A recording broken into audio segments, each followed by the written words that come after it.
Il y a une vérité inconfortable que peu de gens veulent accepter.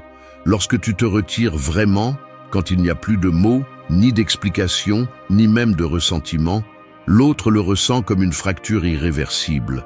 Il ne s'agit pas de distance physique ni de bloquer des messages, mais d'une fermeture interne, presque chirurgicale, où l'autre personne n'a plus accès à ce qui a un jour exercé son pouvoir sur toi. Ce moment où tu ne valides plus, ne justifies plus, ne te bats plus ni ne réclames, est le point où tu cesses de porter un poids qui n'était pas le tien. Le stoïcisme le souligne clairement. Ce qui dépend de toi, c'est ta réaction, pas le comportement des autres.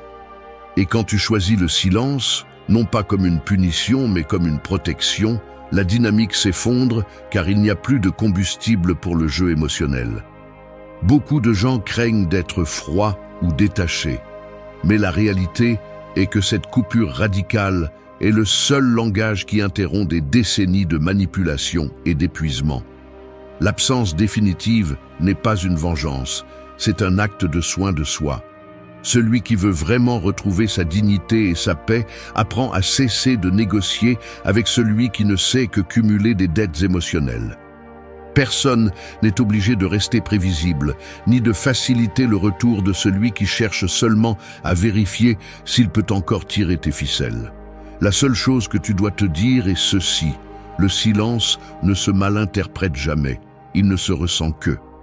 La cohérence interne, bien qu'elle fasse mal au début, est le filtre définitif qui sépare le respect de soi de la dépendance. C'est ici que commence le processus de retrouver ton centre. 1. Retire ta présence, récupère ton pouvoir. La vérité est simple et brutale. Tant que tu es présent, tu continues à perdre. Ne te trompe pas.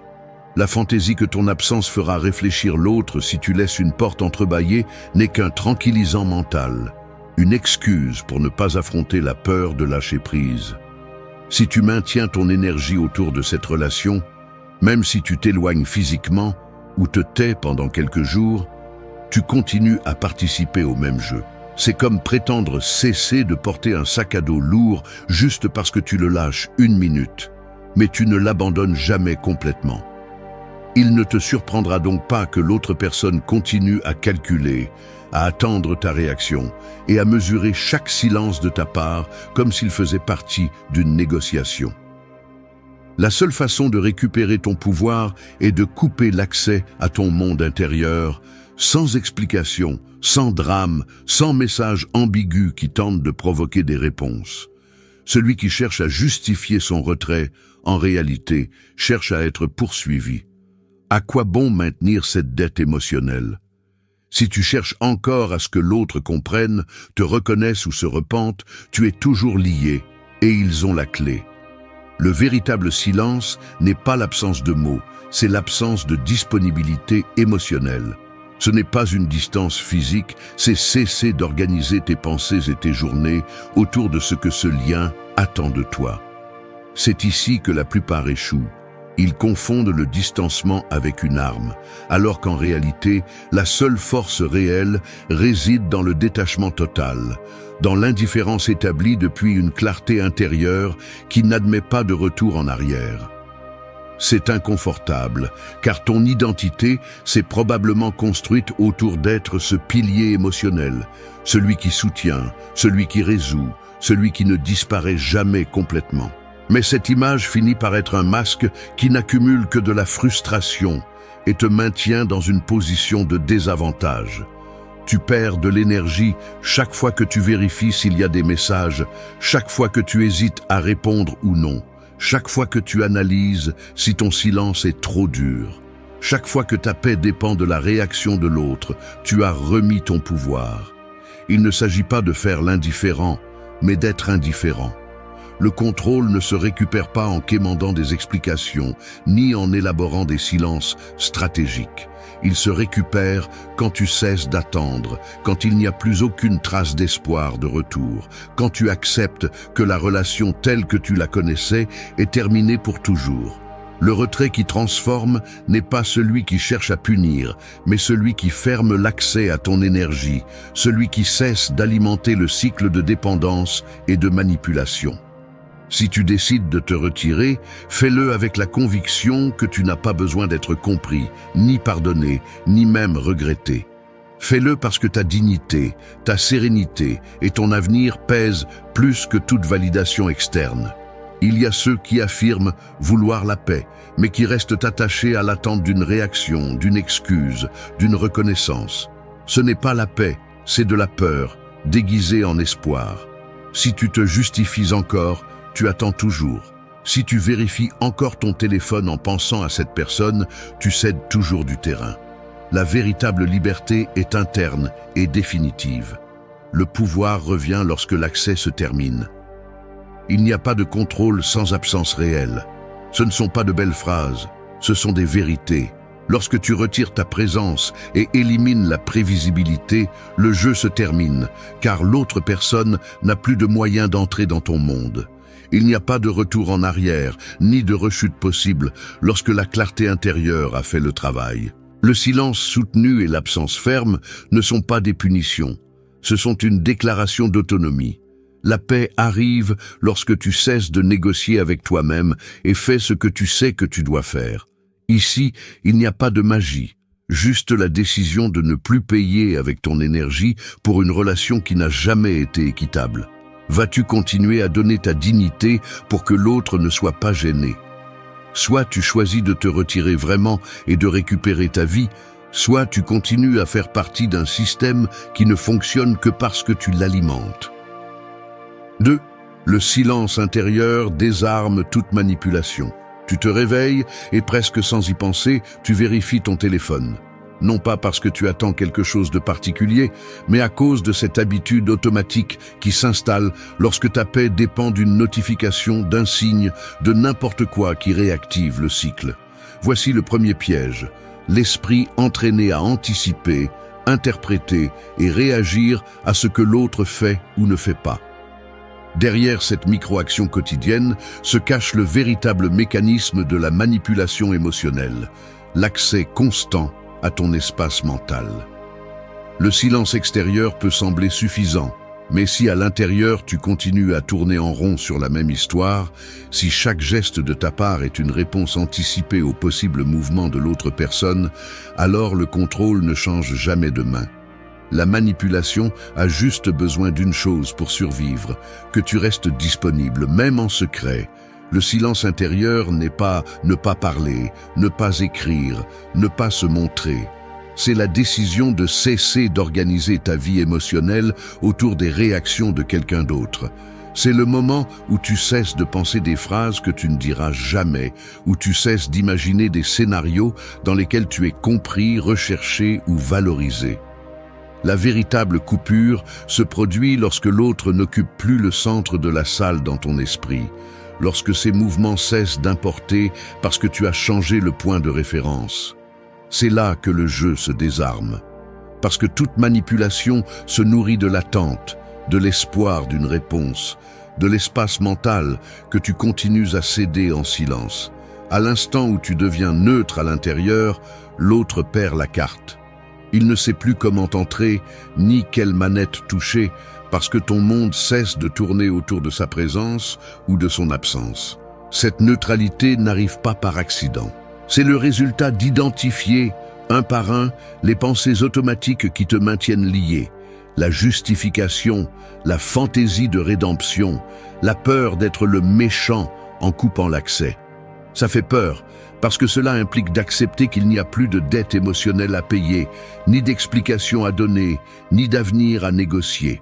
Pourtant, là réside la force. Ton énergie est un territoire privé.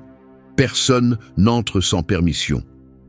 Cette clarté intérieure est ce qui désarme toute tentative de te tirer à nouveau dans l'ancienne dynamique.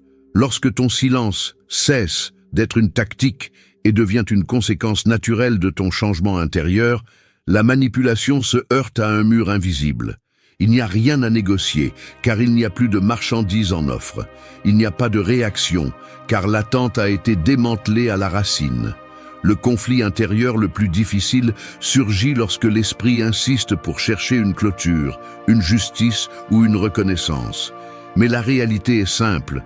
Toute tentative d'explication ou de justification restaure la dynamique précédente, redonne le contrôle à l'autre et rouvre la blessure.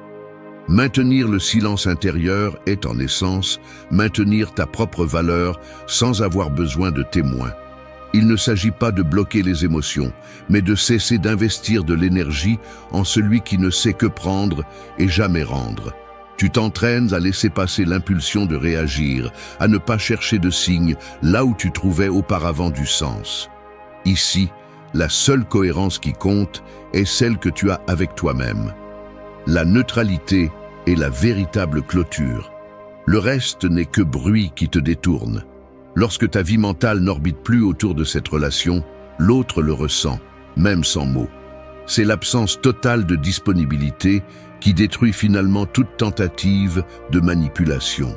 Et alors, pour la première fois depuis longtemps, tu récupères le contrôle réel, celui de ton attention, de ton énergie et de ton avenir. 3. N'explique pas ton absence, protège ta paix. Il y a une partie de toi qui veut encore expliquer. Pas par gentillesse ni par justice, mais par un mélange de peur et de besoin de reconnaissance. Cet élan presque automatique de justifier ta distance, de laisser entendre que tu ne pars pas par caprice, que ton absence a des raisons, que tu n'es pas le méchant de l'histoire. C'est inconfortable de l'admettre, mais sous cette urgence de t'expliquer se cache le résidu le plus persistant de la dépendance émotionnelle. La peur d'être mal compris, de passer pour froid, égoïste ou celui qui n'a pas assez lutté, peut te pousser à rédiger des messages qui ne guérissent rien, qui réinstallent simplement le vieux cycle. C'est ici que l'auto-analyse devient brutalement nécessaire. Expliques-tu ton absence pour clore le chapitre ou pour laisser ouverte la porte de ta validité face à l'autre? Parce que chaque explication, chaque tentative de nuancer ton retrait n'est pas de la neutralité. C'est un investissement émotionnel déguisé, un signe que tu cherches encore un impact, une compréhension ou une réaction. La clarté apparaît quand tu vois que l'acte d'expliquer n'est plus par respect, mais par peur de perdre le contrôle narratif de l'histoire. Analyser ce mécanisme avec honnêteté est inconfortable, mais absolument nécessaire si l'objectif est de protéger ta paix. Le mécanisme est simple, l'autre, habitué à ta disponibilité et à ce que tu laisses toujours une trace, interprète toute explication comme une fissure par laquelle il peut revenir. Peu importe qu'il s'agisse d'une explication longue ou d'un message court, dans les deux cas, l'accès se réactive. Le système de contrôle et de manipulation émotionnelle se nourrit de la prévisibilité, de savoir qu'à chaque mouvement de ta part, il y aura une raison, une justification ou au moins un signe de faiblesse à exploiter. Renoncer à expliquer ton absence n'est pas de la cruauté, c'est une stratégie. C'est comprendre que la paix intérieure n'a pas besoin de témoins ni de garanties. N'explique pas ton retrait. Protège ta paix, pas ton image. C'est la ligne de démarcation entre la fermeture authentique et l'auto-illusion. Lorsque tu décides de ne pas donner d'explication, tu fais face directement au désir le plus primitif d'être compris, de bien faire les choses, de ne pas porter la culpabilité. Mais tout cela fonctionne, en réalité, comme une extension du contrôle d'autrui sur ton monde intérieur. Si l'autre personne a besoin d'une explication pour accepter ton absence, c'est qu'elle joue encore avec l'idée qu'elle peut négocier les termes de ta décision. Et si tu lui en donnes une, même par politesse, au fond, tu continues à participer au même contrat invisible. Tu fournis des arguments et ils obtiennent accès à ton monde. La véritable issue est d'accepter que ta paix vaut plus que n'importe quelle narration, plus que n'importe quelle clôture formelle ou validation externe. L'explication est un pont qui ne sert qu'à le traverser à nouveau. L'autonomie personnelle commence lorsque tu es capable de supporter ce vide inconfortable qui reste lorsque tu te retires sans donner de version, lorsque tu supportes le poids de ne pas être compris. Et pourtant, choisis de ne pas intervenir dans ce récit. L'analyse stratégique est claire. Chaque fois que tu expliques, tu perds du terrain. Chaque fois que tu justifies, tu restaurais la dynamique précédente. La protection de ta paix n'est pas une réaction, c'est une décision anticipée. Tu établis une limite et tu la maintiens, même si à l'intérieur, la tentation de clarifier, d'adoucir, d'être perçu comme juste brûle. La véritable cohérence interne se démontre dans le silence soutenu, dans l'absence d'explication, dans la capacité de tolérer le malentendu externe, parce que tu ne te définis plus en fonction de ce regard. Si l'autre se sent mal à l'aise ou t'accuse de froideur, qu'il le fasse. Ta responsabilité n'est pas de réparer la perception d'autrui, mais de garder l'espace où tu construis ta propre tranquillité. Lorsque l'accès se ferme vraiment, la dynamique se termine. Il n'y a pas de négociation possible, pas de retour en arrière, car il n'y a plus d'énergie investie dans le cycle. C'est ça, protéger ta paix, même si personne d'autre ne le comprend. L'absence ne s'explique pas et ne se négocie pas. Elle se maintient depuis la conviction, pas depuis la culpabilité. Voici le prix de la liberté intérieure, choisir ta paix, même si cela signifie renoncer à ce que l'autre comprenne. 4. Brise la prévisibilité, brise le cycle. Une horloge à pendule, oscillant dans la pénombre, marque le rythme d'une routine qui ne change pas. Chaque mouvement est prévisible, chaque son anticipé et, bien qu'à première vue cela semble inoffensif, ce va-et-vient constant soutient l'illusion que tout reste sous contrôle. C'est ainsi que fonctionne la prévisibilité dans une relation brisée. Tu es le pendule qui ne s'arrête jamais, délivrant des signaux, des réponses, des gestes que l'autre connaît déjà par cœur. Le cycle se nourrit de ces petits automatismes, le salut qui ne manque jamais, la réaction prévisible face à un message ambigu, la pause exacte avant de répondre à une réclamation, l'explication qui arrive toujours, même si tu jures que ce sera la dernière. Chacune de ces micro-actions expose la carte interne de ta disponibilité, et tant que tu restes dans ce rythme, l'autre sait exactement où appuyer pour obtenir ce qu'il cherche. Briser le cycle implique d'abord de cesser de te mouvoir au rythme que l'autre attend. Il y a un moment concret, presque physique, où tu cesses de répondre de manière automatique. Le téléphone vibre et tes mains ne se précipitent plus sur l'écran. La pensée de clarifier ou de justifier se présente, mais tu ne la laisses pas avancer. C'est un changement qui se ressent dans le corps, le regard qui ne cherche plus des traces d'approbation, le dos qui se redresse quand tu décides de ne pas entrer dans le jeu habituel, le silence qui n'est plus une pause stratégique, mais une absence complète d'attente. L'autre perçoit cette rupture, même dans les détails les plus subtils. Une phrase qui n'arrive pas, un geste qui ne se répète pas, une absence qui ne se comble pas par des sous-entendus ni des explications. Tout à coup, la routine se brise et ce vide déroute, car il n'y a plus de point d'appui pour mesurer ta réaction. La prévisibilité est la nourriture de toute dynamique inégale. Quand tu deviens imprévisible, non pas pour jouer, mais parce que tu as cessé de tourner autour du scénario de l'autre, tout le système vacille. L'autre commence à chercher des signaux là où il y avait auparavant des certitudes, mais tu as cessé de les émettre. Il n'y a plus de schéma auquel s'accrocher, ni de promesses tacites de retour, ni de réponses qui arrivent parce que tu le faisais toujours. Tu peux sentir la tension dans l'air. L'autre tâtonne, essaie, lance des appâts à la recherche d'une réaction connue et trouve un mur de neutralité qu'il ne sait pas comment escalader. Le cycle se brise au moment où tu élimines la répétition. C'est la ligne exacte où tu reprends le contrôle.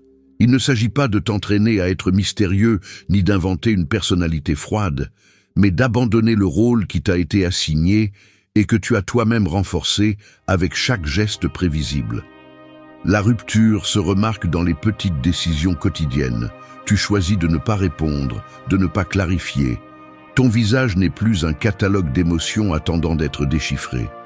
L'autre, habitué à lire tes réactions comme si elles étaient des instructions, se retrouve face à une page blanche. L'incertitude commence à ronger ce contrôle qui était auparavant absolu. Il n'y a pas de pouvoir sans anticipation. Sans scénario, il n'y a pas de manipulation.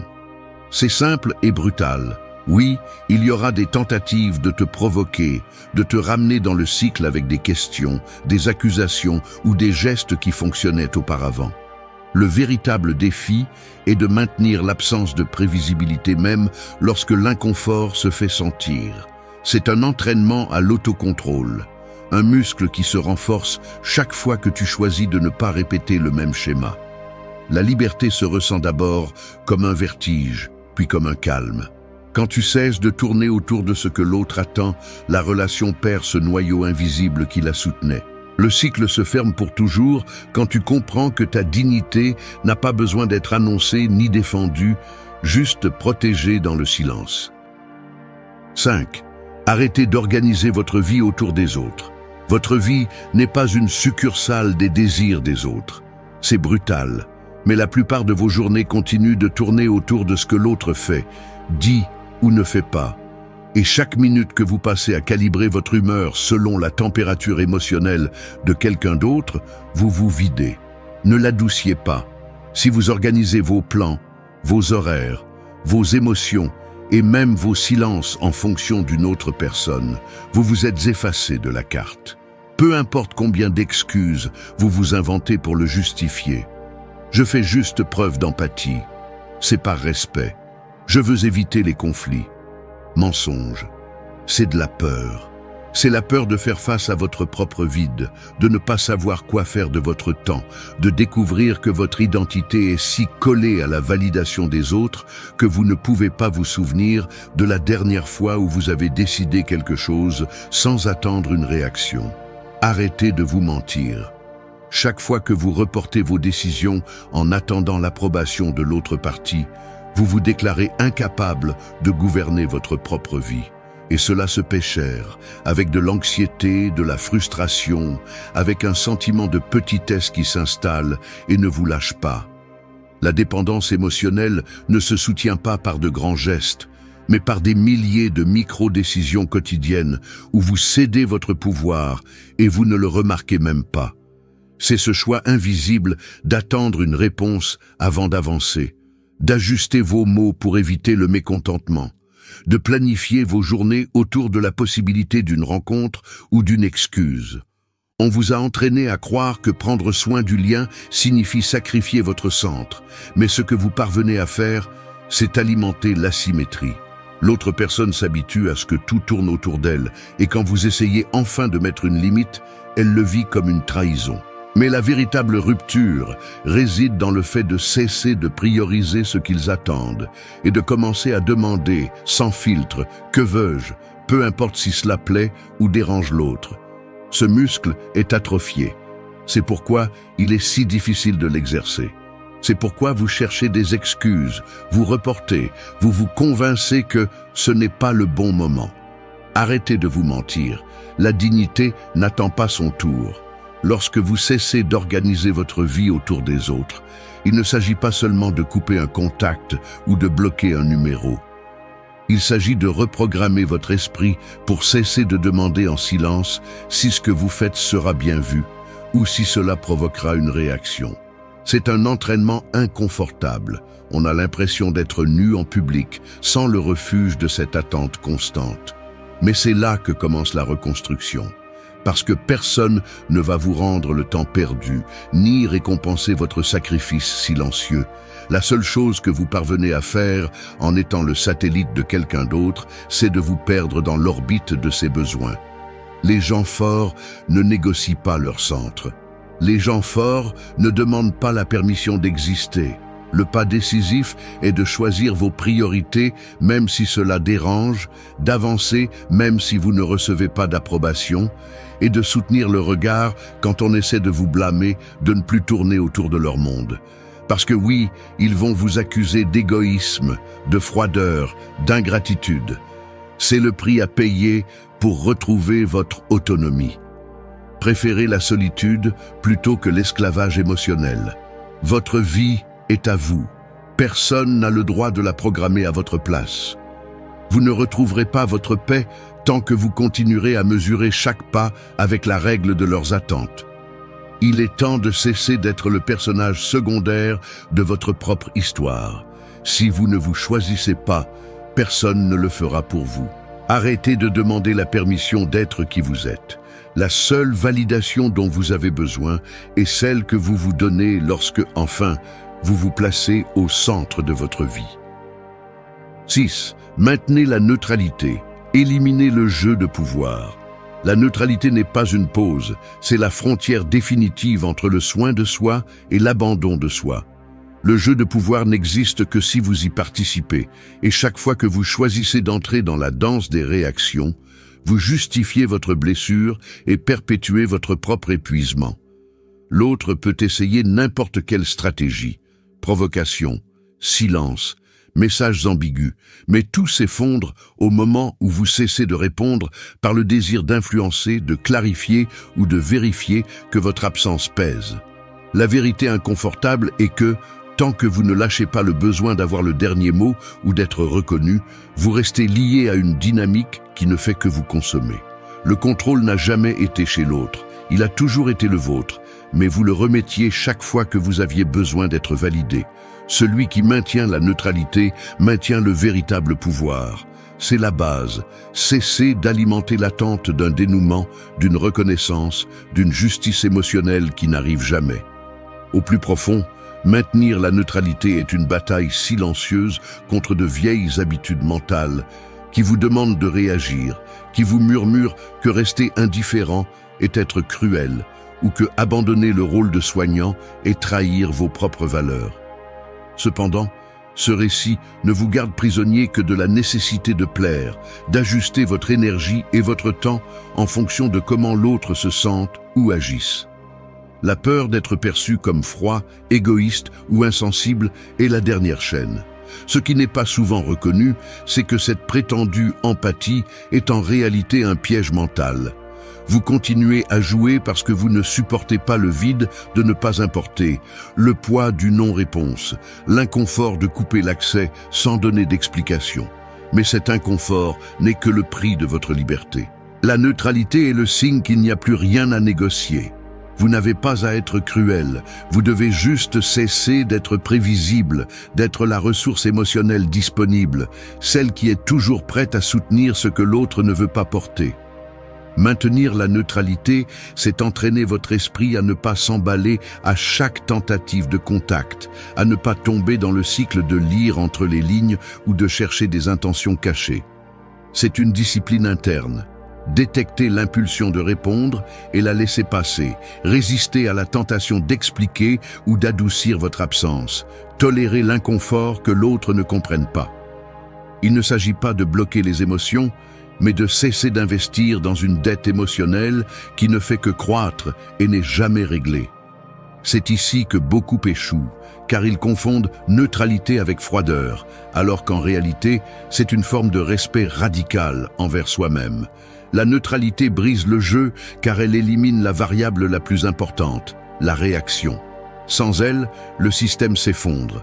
L'autre peut insister, mais là où il trouvait auparavant un terrain fertile, il n'y a maintenant qu'une limite immuable. Lorsque vous maintenez la neutralité, vous cessez de projeter des scénarios futurs, d'attendre des réponses, d'organiser vos journées autour de ce qui pourrait se passer. Vous récupérez votre attention et votre énergie et dans cet espace apparaît une clarté brutale. Vous n'avez plus à prouver quoi que ce soit, à justifier quoi que ce soit, à attendre quoi que ce soit. La relation perd son centre parce que vous le redonnez à vous-même. Ce qui était auparavant une lutte constante pour le contrôle se transforme en une décision ferme de ne pas participer au jeu. Le pouvoir est dans l'absence de réaction. C'est la liberté que personne ne peut vous enlever. Et bien qu'au début cela soit difficile, avec le temps, la neutralité devient votre état naturel. Parce que ce qui vous définit désormais, ce n'est plus ce que vous faites ou ne faites pas pour l'autre, mais ce que vous choisissez de soutenir pour vous-même. 7. Ne cherche pas de clôture en dehors de toi. Tu sors du travail, tu montes dans les transports, tu ouvres le chat par habitude et tu relis la dernière conversation. Tu cherches un signe, un indice de clôture, la preuve que tout s'est terminé de manière claire ou du moins juste. Cet élan est aussi automatique que respiré. L'esprit veut une fin ordonnée, une certitude venant de l'extérieur qui lui permette d'archiver l'histoire et d'avancer. Sans t'en rendre compte, ce mécanisme te maintient attaché à l'attente que l'autre, avec un message, des excuses ou une explication, te libère du poids que tu portes encore. Mais cet espoir est le piège ultime. En pratique, chercher la clôture en dehors de soi, c'est céder le contrôle sur sa propre paix et sa narration interne. L'autre devient l'arbitre de ta tranquillité, et ton bien-être reste suspendu, accroché à une réponse qui peut ne jamais arriver, ou, si elle arrive, n'aura pas l'effet réparateur que tu imagines. Ce n'est pas une erreur naïve, c'est le résultat d'un entraînement émotionnel où tu as appris à croire que ton soulagement dépend de la validation et des mots des autres. Si tu analyses le cycle, tu verras le schéma. Tu t'accroches à l'idée du dialogue en attente, la conversation où tout s'éclaire, le retour de tout ce que tu as donné. Mais ce moment existe rarement. Ce qui se passe, c'est une succession de micro-essais, où chaque contact, chaque explication, chaque recherche de réponse ne fait que réactiver la blessure et maintenir vivante la dette émotionnelle. Le mécanisme est clair. Plus tu attends un signe de clôture de l'autre, plus tu prolonges ton propre épuisement et repousses le véritable point final. C'est comme repousser le paiement d'une dette en pensant que demain sera plus facile, alors qu'en réalité, seul l'intérêt augmente. La clôture externe est un mirage. Même si une explication arrive, elle n'apporte presque jamais un soulagement réel, car l'inconfort interne est soutenu par ta propre attente, non par l'information que tu reçois. La clôture que tu cherches à l'extérieur ne compense jamais la paix que tu as perdue à l'intérieur. C'est la première fracture de ce système. La prochaine étape dans la carte mentale est d'identifier le coût de continuer à chercher à l'extérieur ce que tu ne peux te donner qu'à l'intérieur. Chaque fois que tu laisses entre les mains de l'autre le dénouement, tu renonces à ton autonomie émotionnelle. Tu deviens dépendant de variables que tu ne contrôles pas. Temps, état d'esprit, niveau d'honnêteté ou même le simple désir de l'autre de clôturer le cycle. Le résultat est que tu restes piégé dans la procrastination, tournant en rond autour de ce qui n'arrive jamais. De plus, cette recherche de clôture externe se déguise souvent en maturité ou en besoin de justice. Mais en réalité, c'est une forme raffinée d'éviter le vide, de ne pas affronter la vérité. Que la clôture authentique est une décision unipersonnelle, une coupure que tu es le seul à pouvoir exécuter, même si l'autre ne le reconnaît jamais. La clé est d'accepter que la véritable clôture est un acte de renonciation. Tu renonces à l'illusion que l'autre te doit quelque chose de plus, à la fantaisie qu'une phrase magique peut restaurer ce qui est perdu, au confort de laisser l'autre porter la responsabilité de ta paix. Ce n'est pas de la résignation, c'est de la clarté. Lorsque tu choisis de ne plus attendre, tu reprends le contrôle sur ta narration et tes émotions. La véritable fin est interne. Elle n'a besoin ni de témoins, ni de permission. L'énergie que tu investissais auparavant à vérifier, supposer ou anticiper revient maintenant à toi et commence à reconstruire ce que le cycle a usé. Accepter que l'autre ne sera pas celui qui te fermera la porte est inconfortable, mais libérateur. Cela t'oblige à regarder à l'intérieur et à te dire, sans fioriture, que tu ne vas plus dépenser ton énergie pour quelqu'un qui ne peut, ne veut ou ne sait pas te donner la clôture que tu mérites. Là, juste à ce point, commence la véritable reconstruction. Tu ne cherches plus d'arguments, ni d'excuses, ni de justice. Tu décides simplement, avec une nouvelle conviction, que ta paix n'est pas en négociation. Tout le reste n'est que l'écho d'une attente qui n'a plus de pouvoir sur toi. 8. Cohérence interne avant réaction externe. Je l'admets, c'est plus difficile que ce que l'on veut reconnaître. Il y a des jours où le corps semble fonctionner en automatique, mais à l'intérieur, l'esprit est au bord du sabotage. Tu sens comment la peau se tend quand une notification apparaît, comment ta respiration change rien qu'en voyant un nom sur l'écran. De l'extérieur, tu peux sembler calme, mais à l'intérieur, tu es dans un pouls constant entre le besoin de répondre et le désir de te protéger. Le conflit est brutalement physique, une pulsation dans la gorge, un nœud dans l'estomac, les mains qui parcourent le téléphone, même si tu sais déjà que tu ne devrais pas. C'est ce que personne ne dit. L'incohérence interne se manifeste dans des détails minuscules, dans le corps, dans cet élan de répondre quand tu sais que la seule chose que tu devrais faire est de garder le silence. Le soin de soi ne se sent pas comme un soulagement immédiat.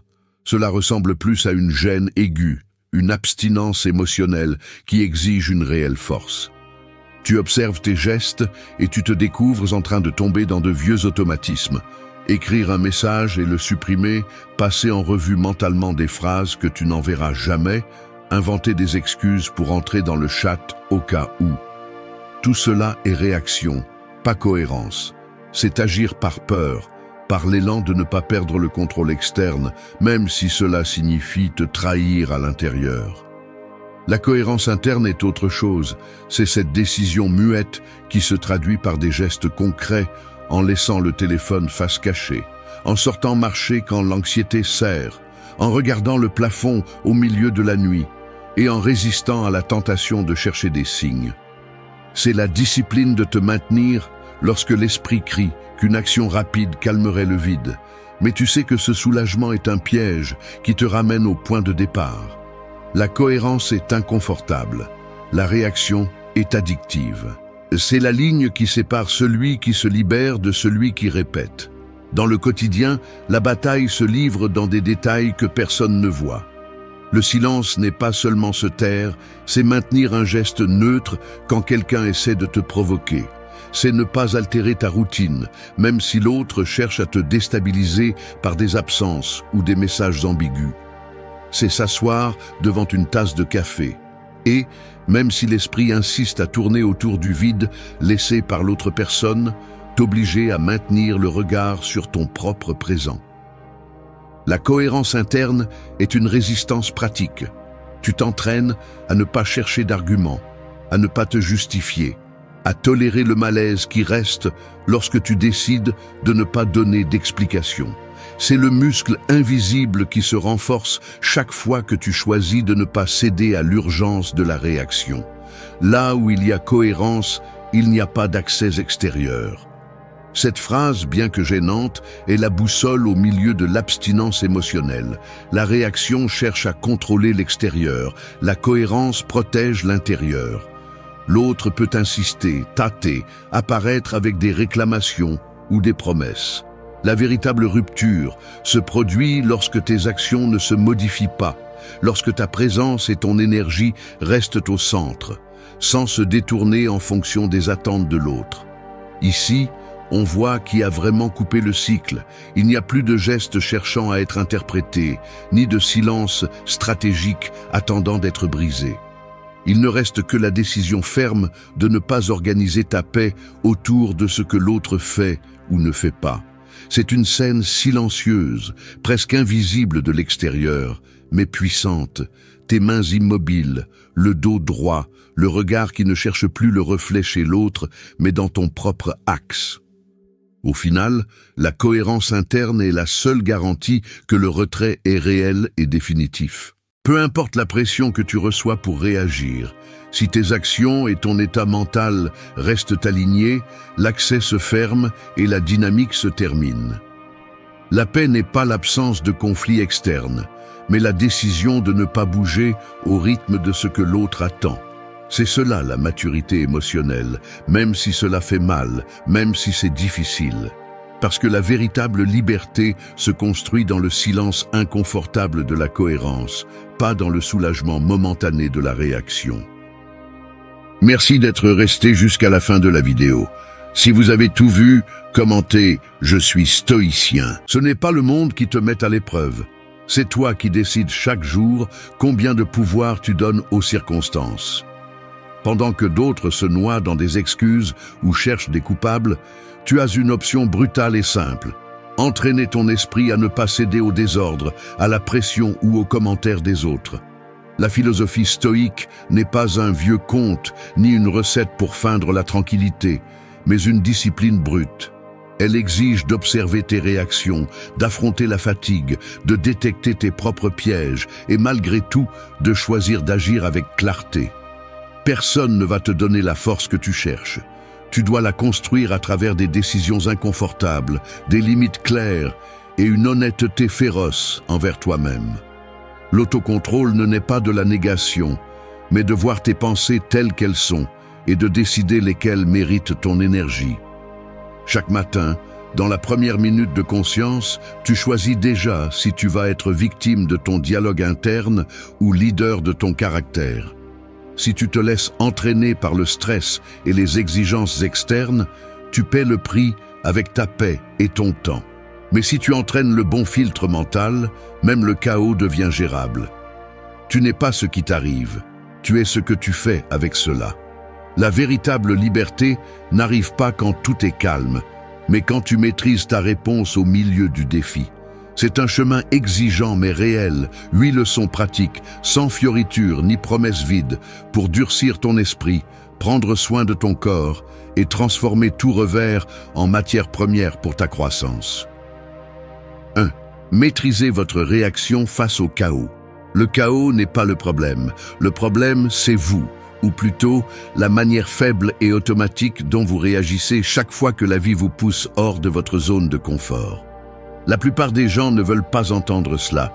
Ils préfèrent justifier leurs explosions, leur anxiété ou leur attitude défaitiste parce que tout est très difficile, parce que ce n'est pas juste, parce que je n'en peux plus. Mais ces explications ne tiennent pas une seconde sous le regard de la philosophie stoïque. Vous ne contrôlez pas le trafic, les nouvelles, ni les erreurs des autres. Mais il vous revient de maîtriser la seule variable qui compte vraiment, votre réaction. Chaque fois que vous vous laissez emporter par le chaos extérieur, vous cédez simplement votre pouvoir, comme si vous remettiez les clés de votre esprit à n'importe quel imprévu ou provocation. C'est la vérité que beaucoup de gens ne veulent pas accepter. Personne ne viendra entraîner votre autocontrôle à votre place, ni à ranger le désordre dans votre tête. Si vous continuez à attendre que l'environnement se calme pour aller bien, vous vous condamnez à vivre comme un otage de tout ce que vous ne pouvez pas contrôler. Il faut le dire clairement, la réaction viscérale, celle qui explose ou se rend au premier coup, n'est ni naturelle ni inévitable. C'est de la paresse mentale, c'est un manque de discipline émotionnelle. Le stoïcisme n'est pas un luxe intellectuel, c'est une urgence pratique. Ceux qui vivent à la merci de leurs impulsions sont ceux qui paient le prix le plus élevé. Relations brisées, projets qui n'avancent jamais, santé qui se détériore à cause du stress chronique. Assez de se cacher derrière des phrases comme « c'est comme ça que je suis » ou « je ne peux pas l'éviter ». Oui, vous pouvez l'éviter, mais cela nécessite d'arrêter de chercher des excuses et de commencer à entraîner votre esprit comme vous entraîneriez un muscle faible. Chaque fois que vous choisissez de ne pas réagir immédiatement, mais d'observer, de respirer et de répondre avec clarté, vous brisez un vieux schéma. Et là, vous retrouvez votre pouvoir. Il ne s'agit pas de vous réprimer. Il s'agit de décider qui commande dans votre vie, le chaos extérieur ou votre caractère. La prochaine fois que vous ressentirez cette urgence de crier, de vous défendre, de vous rendre ou de blâmer les autres, réalisez que cette réaction n'est pas une obligation. C'est une leçon, c'est le rappel que votre véritable force se mesure juste dans ces secondes inconfortables où vous pourriez perdre le contrôle, et pourtant vous choisissez de rester ferme. Les stoïciens ne nient pas les émotions ni ne font semblant que tout va bien. Ils les reconnaissent, mais ne se laissent pas kidnapper par elles. Ce qui vous affaiblit, ce n'est pas le chaos, mais votre incapacité à rester lucide quand tout brûle autour de vous. L'autocontrôle, bien que difficile, vaut toujours plus que la gratification instantanée de lâcher tout ce qui vous passe par la tête. Tenir bon n'est pas une faiblesse, c'est de la discipline. La sérénité ne se donne jamais, elle s'entraîne, elle se conquiert à force d'efforts et de répétitions. Ne vous trompez pas, tant que vous continuerez à blâmer les circonstances et les autres pour vos explosions, vous resterez tout aussi vulnérable. Le monde ne va pas s'adapter à votre état émotionnel. Si vous ne maîtrisez pas votre réaction, vous devenez une marionnette de l'environnement. Mais quand vous choisissez de répondre avec calme et détermination, même si le monde s'effondre, vous restez debout. Vous n'êtes pas victime du chaos, vous êtes responsable de votre réponse. Chaque réaction est un investissement dans votre caractère ou une dette émotionnelle que vous devrez ensuite rembourser. Maîtrisez votre réaction et le chaos cesse d'avoir du pouvoir sur vous. 2. Choisis tes pensées au réveil. Le réveil sonne et avant même que tu décides de bouger, une avalanche de pensées s'infiltre déjà dans ton esprit. Sans t'en rendre compte, tu ouvres les yeux et la première chose que tu fais est de vérifier ton téléphone. Message, notification, une mauvaise nouvelle. Ton corps n'a même pas quitté le lit, mais ton esprit porte déjà le poids de l'anxiété, de la comparaison et de l'urgence de répondre à tout. Peu importe que tu aies dormi 8 heures ou 3, si tu ne choisis pas quelle pensée tu laisses entrer dans les premières minutes, tu te réveilles avec une dette émotionnelle qui conditionne toute ta journée. C'est justement là, dans cet instant presque invisible, que ton caractère commence à se décider. Car ce que tu acceptes comme pensée au réveil finit par marquer le filtre à travers lequel tu interprètes chaque situation, chaque visage, chaque mot que tu entends ensuite. Le mécanisme est simple mais dévastateur. Si tu te lèves et laisses ton esprit recycler l'inquiétude d'hier, ou la critique que tu as entendue, ou la sensation de ne pas atteindre ce que tu devrais, tu as déjà remis le gouvernail. La journée commence et sans t'en rendre compte, tu interagis déjà depuis la fatigue, la plainte ou la résignation. Ce premier dialogue interne est souvent brutalement automatique. Le temps ne va pas suffire. Encore la même chose. Sûrement quelque chose va mal tourner. L'esprit, sans entraînement, s'accroche au vieux schéma parce que c'est confortable, connu. Il ne s'agit pas de magie ni de positivisme superficiel. Il s'agit de comprendre qu'au réveil, tu as une opportunité minimale mais réelle de choisir le ton émotionnel avec lequel tu vas répondre au monde. Le stoïcisme, loin de te demander d'ignorer la fatigue ou la difficulté, exige que tu prennes le contrôle de tes pensées avant qu'elles ne te contrôlent. C'est ici que le véritable conflit apparaît. Beaucoup s'attendent à se sentir motivés de manière spontanée, comme si l'enthousiasme devait venir en premier pour ensuite agir. Mais la réalité est autre. La qualité de ta journée ne dépend pas des conditions externes, même pas de la façon dont tu as dormi, mais de la discipline consciente d'installer des pensées utiles à peine tu ouvres les yeux. Tu peux laisser le pilote automatique te mener directement à l'autocompassion ou à la plainte, ou tu peux expérimenter l'effort inconfortable de choisir une idée qui te sert. Il ne s'agit pas de répéter des phrases vides, mais de te demander quelle décision tu vas prendre concernant ce que tu penses de toi, de ta journée et de tes défis. Personne d'autre ne peut faire ce travail à ta place. C'est une décision qui nécessite lucidité et un minimum de courage mental. Parce que c'est difficile, parce que c'est plus facile de se laisser porter par le flux de ce que tu connais déjà, même si cela t'épuise. Il y a une vérité simple que beaucoup préfèrent ignorer. La première pensée de la journée est une graine. Si tu plantes de la résignation, tu récoltes de la résignation. Si tu choisis le courage, même s'il est petit, tu es déjà en train d'entraîner le muscle qui te soutiendra lorsque la journée se compliquera. Ce n'est pas un miracle, c'est un exercice. Le stoïque ne nie pas la réalité, mais ne s'y rend pas non plus avant de l'avoir affrontée. Il choisit son attitude, même lorsque le corps pèse et que l'esprit doute. La liberté commence dans l'esprit et se pratique au réveil. Peu importe ce qui vient après. Ce que tu décides de penser dans ces premières minutes ne résout pas tous tes problèmes, mais définit d'où tu vas les affronter. Choisis avec courage. Personne ne peut contrôler ce qu'il pense pendant son sommeil, mais il peut contrôler avec quelle pensée il commence la journée. C'est cela le leadership intérieur. 3. Remets en question et transforme ton dialogue intérieur. Je vais être direct. La plupart du temps, je ne me suis pas rendu compte de combien de déchets mentaux j'ai laissé passer sans filtre. Je ne parle pas de grandes tragédies, mais de ce murmure permanent dans la tête qui ne s'arrête jamais et qui, si l'on ne le remet pas en question, finit par dicter l'humeur, l'énergie et même la perception de ce qui est possible. C'est inconfortable de l'admettre, mais souvent, le pire saboteur n'a pas été l'environnement ni les circonstances, mais la collection de phrases automatiques et de jugements internes que j'ai acceptés comme des vérités indiscutables. Ce dialogue intérieur, qui semble simplement narrer la vie, fonctionne en réalité comme un éditeur impitoyable. Il sélectionne le négatif, exagère les risques, minimise les réussites et transforme chaque erreur en un motif de honte ou d'abandon. Le problème est que, si tu laisses ce mécanisme fonctionner en automatique, tu finis par vivre sous une sorte d'hypnose émotionnelle. Ce que tu ne remets pas en question te contrôle. La racine de ce piège n'est pas seulement émotionnelle, elle est aussi logique.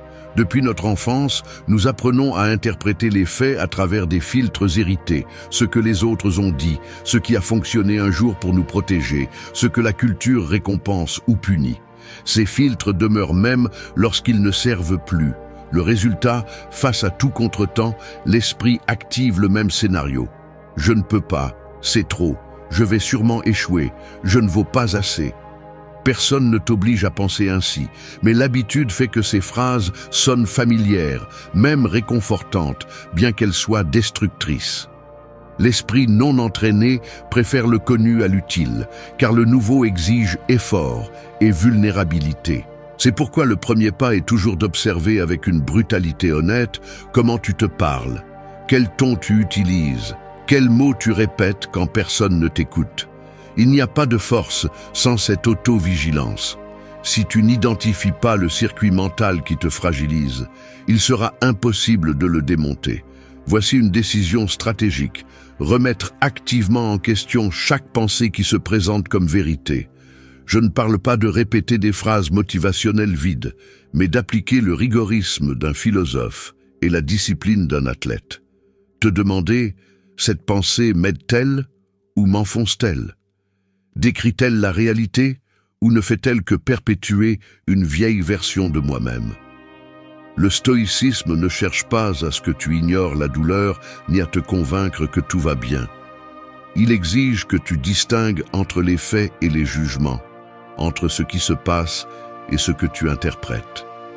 Lorsque tu parviens à séparer ces deux couches, tu retrouves la possibilité de choisir. C'est ça le vrai pouvoir.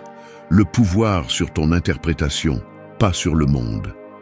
Il y a des pensées qui pèsent comme une dette silencieuse. D'autres fonctionnent comme des moteurs d'action et de clarté. La question n'est pas de savoir si tu peux les changer, mais si tu es prêt à investir l'effort quotidien pour le faire. Transformer le dialogue intérieur est un entraînement, pas un acte de volonté momentanée. Chaque fois que tu arrêtes le pilote automatique et choisis de te répondre avec objectivité, sans pitié mais sans cruauté, tu affaiblis l'ancien circuit et renforces un nouveau. Personne ne va mettre des mots de courage dans ta tête à ta place. Rends-le inconfortable, fais-le tous les jours. Tu n'as pas besoin de croire au miracle pour avancer. Tu as besoin de discipline pour ne pas laisser ton esprit devenir une poubelle de croyances étrangères ou périmées. Change le filtre, change ta vie. La force mentale n'est pas seulement de supporter la douleur, c'est apprendre à te parler comme quelqu'un qui veut vraiment te voir grandir.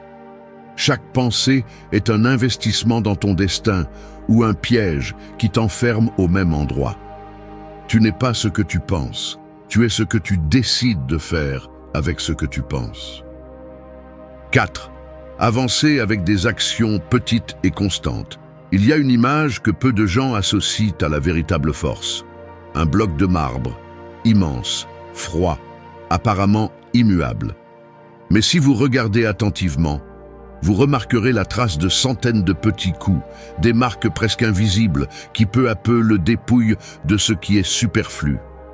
Un sculpteur ne vint pas le marbre en un seul instant d'inspiration, ni avec un unique coup de marteau. Il le transforme avec une séquence patiente d'actions minuscules, chacune si simple et répétitive qu'elle semblerait inutile si on la considère isolément. C'est ainsi que fonctionne le véritable changement. C'est ainsi que se forge le caractère, non pas par de grands gestes, mais par de petites décisions soutenues quand personne ne regarde, quand il n'y a plus d'entrain ni de récompense immédiate. Avancer avec des actions petites et constantes est la chose la plus anticlimatique qui soit, mais aussi la plus efficace. Le progrès véritable ne fait pas de bruit, ne s'annonce pas avec des applaudissements et ne semble pas glorieux sur le moment. Cela se produit lorsque vous choisissez de vous lever 5 minutes plus tôt, lorsque vous fermez la bouche au lieu de lancer une critique automatique, lorsque vous sortez vous promener même si la paresse pèse sur vous comme une pierre. La plupart des gens sous-estiment le pouvoir de ce qui est petit parce qu'ils attendent des changements spectaculaires, des sauts quantiques, des résultats qui justifient l'effort instantanément. Mais la réalité est brutale. Si vous n'êtes pas capable de soutenir une action simple aujourd'hui, vous ne résisterez pas non plus lorsque la vie exigera un effort plus grand. Le muscle de la discipline ne se renforce pas lors des jours parfaits. Il se construit dans la pratique presque ridicule de respecter des micro-habitudes lorsque personne ne vous observe. Un message texte auquel vous décidez de ne pas répondre avec colère. Un repas que vous choisissez de préparer vous-même au lieu de céder à la commodité. Une pensée négative que vous détectez est remplacée par une pensée utile, même si ce n'est que pour 1 minute. Ces gestes sont microscopiques, mais le caractère se façonne dans cette forge invisible. Personne ne devient stoïque parce qu'un jour il a décidé de le faire avec force, mais parce qu'il a appris à ne pas rompre la chaîne d'actions petites, même lorsque la motivation s'est épuisée. Il y a un piège mental qui sabote presque tout le monde. Le mépris pour ce qui semble insignifiant. L'ego exige des résultats grands, des changements dramatiques, des histoires à raconter. Mais l'autocontrôle, la sérénité et la force ne croissent pas au rythme de l'ego. Elles grandissent sous le poids silencieux de la constance. L'habitude d'avancer même d'1 centimètre chaque jour est le mécanisme le plus sous-estimé de la résilience. Si aujourd'hui, vous ne pouvez faire qu'une seule chose utile, faites-la.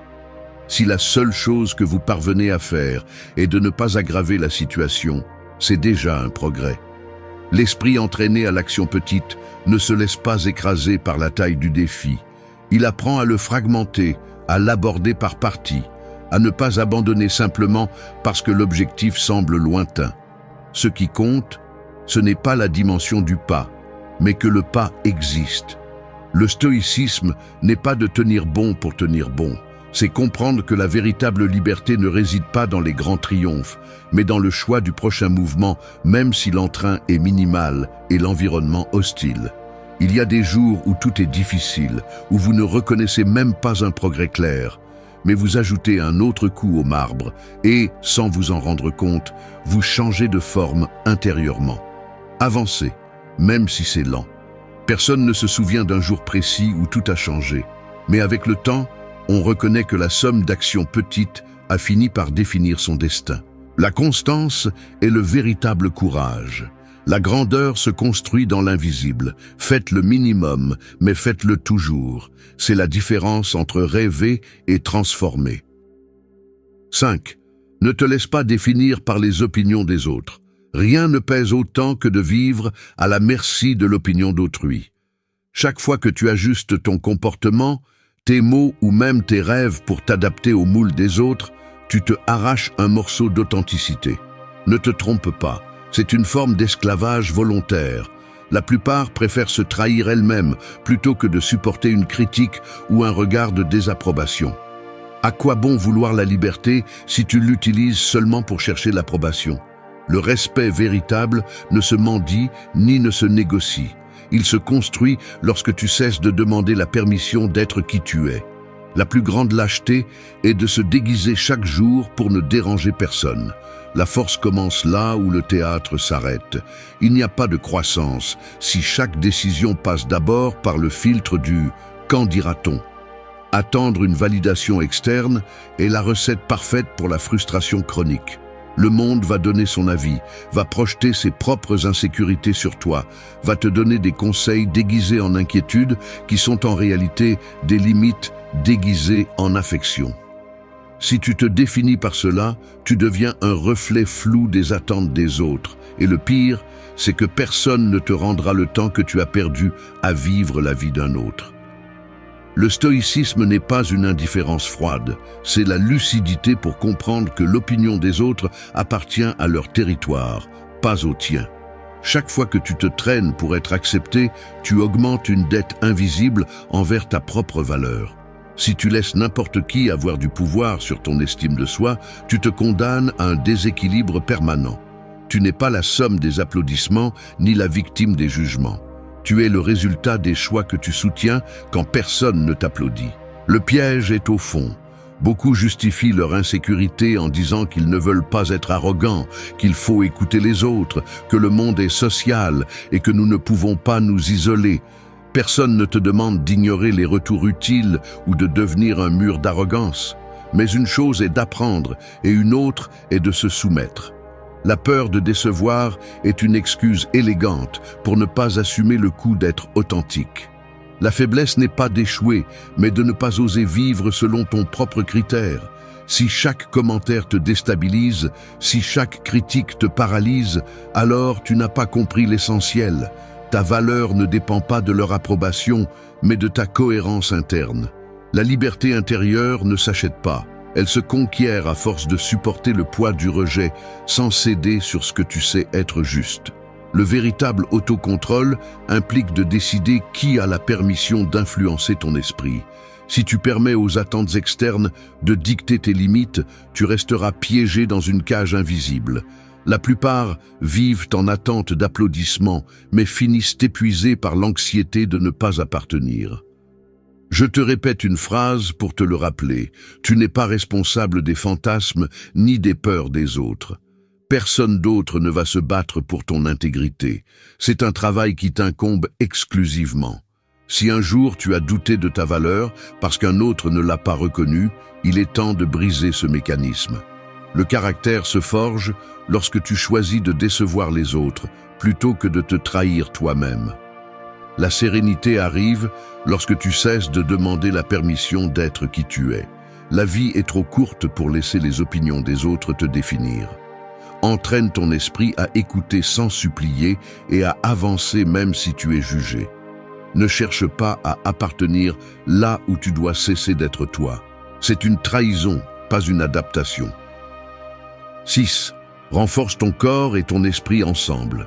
Le confort affaiblit à la fois l'esprit et le corps. C'est la vérité que presque personne ne veut accepter. Si ton corps vit en mode économie, ton esprit fera de même. Nous voulons de la clarté, de l'énergie et de la force émotionnelle. Mais nous passons notre journée assis, respirant superficiellement, engloutissant n'importe quoi et attendant des miracles de motivation. La compassion moderne dissimule la négligence physique avec de belles phrases sur s'accepter, mais la réalité est qu'un corps faible devient un fardeau émotionnel.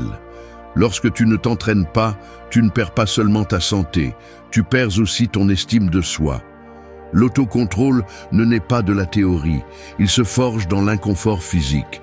Les stoïciens le savaient, ils renforçaient l'esprit en affrontant la fatigue, le froid, la faim, l'effort inconfortable. Non pas par masochisme, mais parce qu'ils comprenaient que la volonté s'entraîne comme un muscle et que l'esprit seul ne résiste pas si le corps se rend à la moindre pression. Je l'ai vu dans ma propre vie. Les jours où le corps est abandonné, l'esprit devient plus vulnérable à l'anxiété, à la paresse et à l'autocritique. Il est difficile d'admettre que la fatigue mentale n'est souvent pas un mystère psychologique, mais le résultat direct de l'inertie corporelle. Le corps et l'esprit ne sont pas des compartiments étanches, ils forment une seule machinerie. Si l'esprit est saturé de stress, mais que le corps ne libère jamais cette tension, le résultat est un état d'accablement chronique qui ne se résout pas avec des pensées positives. L'énergie mentale a besoin de racines physiques. Un corps entraîné résiste mieux au stress, métabolise la frustration et supporte le poids de la discipline. Il ne s'agit pas de rechercher la perfection physique, mais d'éliminer la contradiction entre ce que tu penses et ce que tu fais avec ton corps. Tu ne peux pas demander à ton esprit clarté et courage si ton corps s'habitue chaque jour au minimum d'efforts. La discipline commence par le mouvement. Peu importe si tu fais du sport, si tu marches simplement ou si tu te fixes une routine minimale. L'essentiel est de sortir de la léthargie et de permettre au corps de se rappeler qu'il est fait pour supporter, pour pousser, pour résister. L'esprit se renforce lorsque tu franchis ce seuil où le corps veut t'abandonner et que tu décides de continuer un peu plus. C'est dans cet espace que la compassion trompeuse se brise et que la véritable volonté se révèle. C'est dans l'effort physique que se manifestent les mêmes mécanismes mentaux qui te sabotent dans la vie quotidienne. Le désir de s'arrêter, l'excuse facile, la plainte, l'idée que cela ne vaut pas la peine. Si tu t'entraînes à ne pas céder à ces voix pendant l'exercice, tu commences à transférer ce même schéma de résistance au reste de ta vie. L'esprit qui apprend à soutenir l'effort physique le réplique ensuite dans chaque discussion difficile, dans chaque moment de doute, dans chaque tentation d'abandonner un projet. Il ne s'agit pas de devenir un athlète ni de rechercher une reconnaissance externe. Il s'agit de comprendre que chaque petit acte de discipline corporelle est un message à ton esprit. Je suis capable de supporter plus que je ne le crois. Je ne me rends pas face à l'inconfort. Ce message, répété chaque jour, commence à briser les vieilles habitudes de fuite et de résignation. La connexion est directe. Si tu renforces ton corps, l'esprit se sent capable. Si tu abandonnes le corps, l'esprit devient fragile. Il n'existe pas de véritable force mentale dans un corps constamment négligé. Tu peux te tromper un temps, mais tôt ou tard, cette fracture se fera sentir. L'esprit et le corps s'entraînent ensemble ou s'affaiblissent ensemble. Prends soin de ta force physique comme un acte de respect intérieur. Ton corps est le premier territoire où tu démontres si tes idéaux valent quelque chose ou ne sont que des mots. Ne cherche pas la motivation, cherche la discipline. Le corps et l'esprit, alignés, sont la seule base solide pour résister à toute difficulté. Ici, il n'y a pas de raccourci. La volonté se construit à chaque répétition inconfortable, à chaque décision de bouger quand tu n'en as pas envie. Le caractère n'est pas seulement une idée, c'est une pratique quotidienne. Entraîne les deux ou prépare-toi à payer le prix de l'abandon. 7. Change ta perspective, réduis tes préoccupations. Tu es assis dans la salle d'attente d'un bureau public. L'air est lourd, l'horloge avance lentement et tu peux déjà sentir le picotement de l'impatience monter dans ton estomac. Tu regardes ton téléphone toutes les 2 minutes, tu vois d'autres se plaindre à voix basse et ton esprit commence à fabriquer des scénarios. Le temps perdu, l'injustice d'avoir à attendre, le soupçon que personne ne respecte ton temps. Là, dans ce scénario minimal et quotidien, apparaît la réaction automatique, frustration, anxiété, envie de lancer un reproche ou de fuir. Mais si tu t'arrêtes une seconde, si tu observes le mécanisme mental en marche, tu te rends compte de ce qui se passe réellement. Ce n'est pas l'attente qui te consume, mais l'interprétation que tu fais de la situation. C'est ici que le pouvoir de la perspective entre en jeu. Changer ce que tu penses de ce qui se passe n'est pas de la résignation, c'est une stratégie. Lorsque tu analyses froidement ce qui te préoccupe, tu découvres presque toujours que la racine du malaise n'est pas le fait en soi, mais le sens que tu lui donnes. L'esprit ne tolère pas l'incertitude, alors il remplit les vides avec des suppositions négatives, des pressions imaginaires et des exigences irréalistes. Le problème est que tu révises rarement ces récits internes, tu les acceptes comme des vérités, et le résultat est une accumulation de préoccupations qui n'existent que dans ta tête. Le stoïcisme enseigne à démonter ce piège, distinguer entre les faits et tes jugements, entre ce qui se passe et ce que tu inventes. Si quelqu'un met du temps à te servir, ce n'est pas une attaque personnelle, ce n'est pas une épreuve de ta valeur, ni un événement catastrophique, c'est juste un fait neutre. La différence entre souffrir et rester calme réside dans le filtre que tu utilises pour regarder. L'erreur la plus courante est d'imaginer que si tout se passait comme tu le souhaites, alors tes préoccupations disparaîtraient. Mais la vie ne s'adapte jamais à tes attentes. La clé est d'ajuster ta perspective, pas le monde. Chaque fois que tu t'obsèdes sur ce que tu ne peux pas contrôler, tu remets ton pouvoir en jeu et tu augmentes le sentiment d'impuissance. C'est un mécanisme cumulatif. Plus tu dramatises ce qui se passe, plus tu fabriques de la vulnérabilité. C'est pourquoi la stratégie stoïque est simple mais exigeante. Simplifie l'interprétation, réduis la charge mentale, demande-toi de manière brutalement honnête si ce qui te préoccupe dépend de toi ou si ce n'est que du bruit inutile. Une préoccupation constante est une dette émotionnelle auto-imposée. Si tu ne la révises pas, tu finis par payer le prix en santé, énergie et relations. Il ne s'agit pas de nier le malaise, ni de faire semblant que rien n'a d'importance, mais de choisir une lecture utile. Tu peux voir l'attente comme une torture ou comme un entraînement à la patience. Tu peux interpréter une critique comme une attaque ou comme une opportunité de renforcer ton caractère. La souffrance inutile surgit lorsque tu restes coincé dans le pire angle possible, répétant mentalement la version la plus sombre du problème. Change l'angle. Change le poids. Une seule question peut faire la différence.